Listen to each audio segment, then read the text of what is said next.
You are now watching Stuck in the Middle with Osiris. Please like, subscribe, and comment. Phrasing is everything, isn't it? Donald Trump is starting a coup. Donald Trump is a threat to our national security. Donald Trump is a threat to our democracy. It's a great example of how wording can frame the conversation. You can describe President Trump's situation as him angling for the nuclear option. Whoa. Or you could describe it as a Hail Mary that has about the same amount of chance as you making a better video than Dude Perfect. You can't top that. You might have a better chance of winning the lotto and losing the ticket than Donald Trump has a chance of retaining the presidency. Don't fall into this nonsense about a coup. Are you serious? He's burned more bridges than Chevy Chase. He doesn't have anybody around him. Who's going to be there at the end? You know what's more likely? Is that this ends with him crying in the White House at the desk with a supersized number one. And he's just sitting there and the water from the ice is making the Sprite all watery and nasty.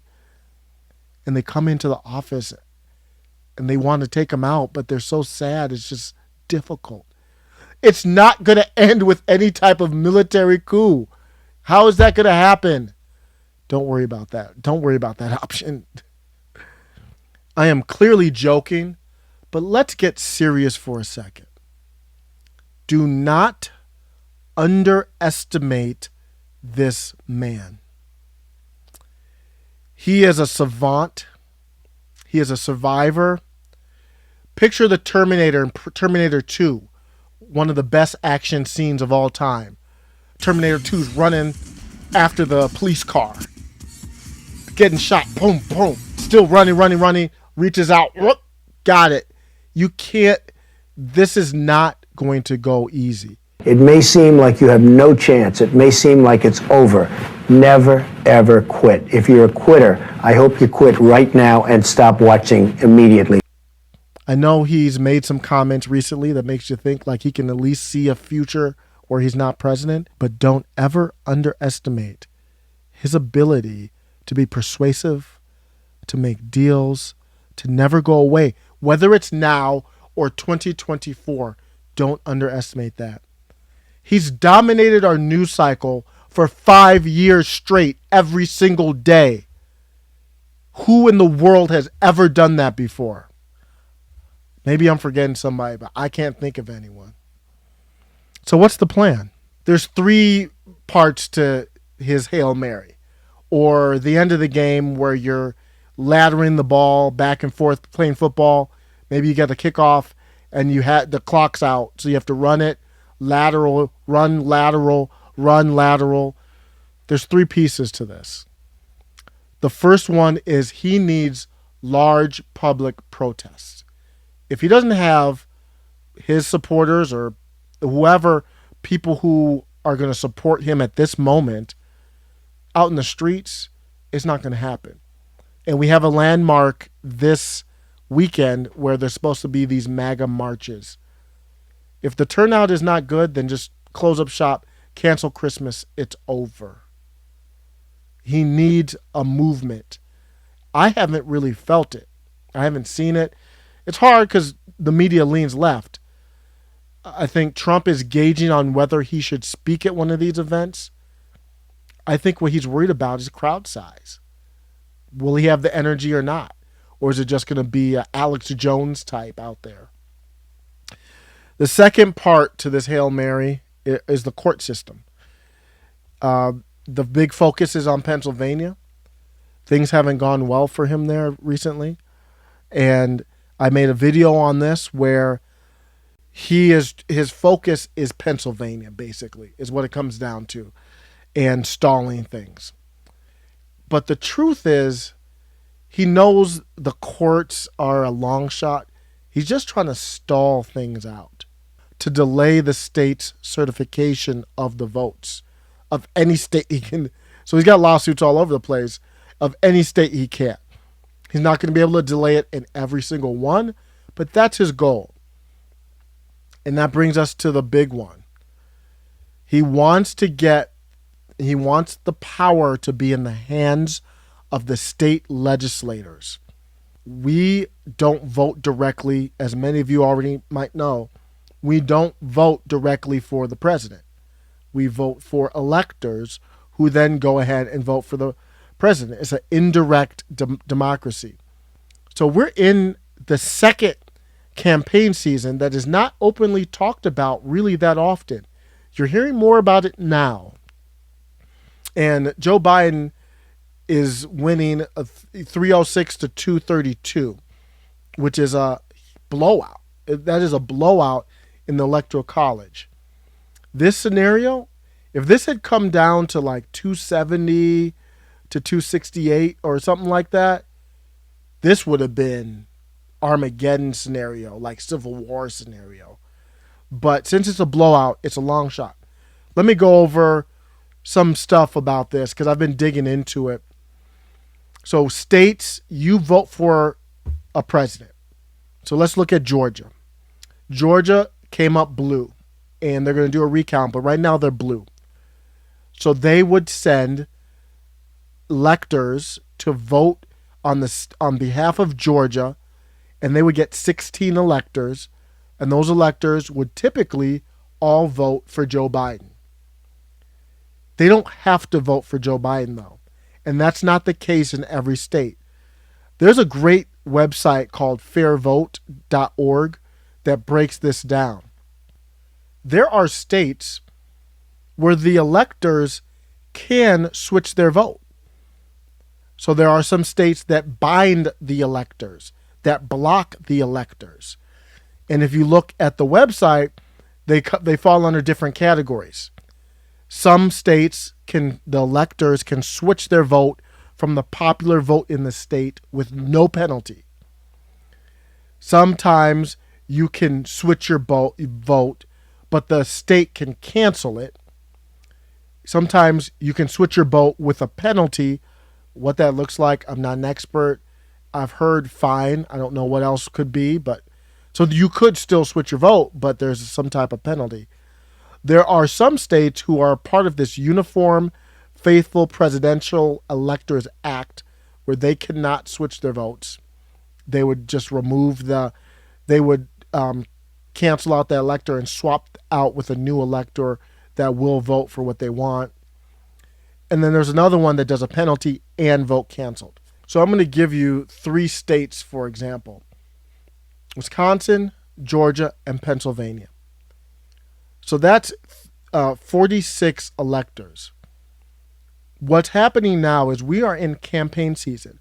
Watch this ad from 2016. Watch this ad from 2016, which is just openly campaigning these electors. Republican members of the Electoral College, this message is for you. As you know, our founding fathers built the Electoral College to safeguard the American people from the dangers of a demagogue and to ensure that the presidency only goes to someone who is to an eminent degree endowed with the requisite qualifications. The American people trust that your voice speaks for us all. And that you will make yourself heard through the constitutional responsibility granted to you by Alexander Hamilton himself. What is evident is that Donald Trump lacks more than the qualifications to be president. He lacks the necessary stability. And clearly the respect for the Constitution of our great nation.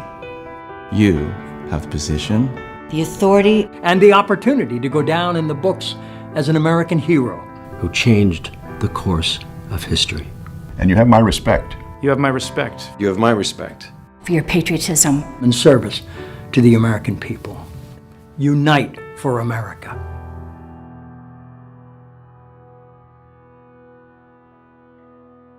You thought the campaign season was over, but it's not. He would need a swing of 37 electors for a tie, 38 for a win, and there's only 46 out there. This does not happen very often.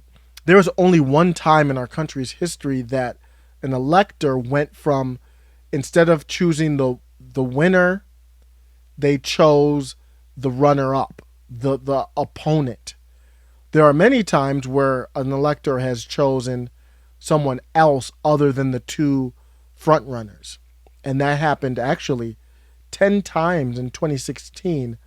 3 of those votes got pulled back. I'll show you here. So Hawaii, Texas, and Washington, they all had a total of 7 electors that voted for someone other than who won the state popular vote. Happened in Maine, Minnesota, and Colorado as well. But Maine, Minnesota, and Colorado were like, no, you won't. And in Maine, they changed the vote.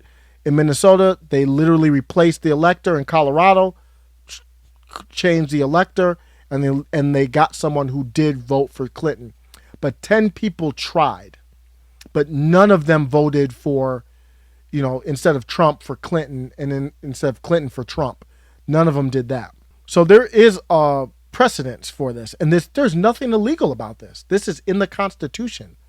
This is perfectly legal. This is democracy.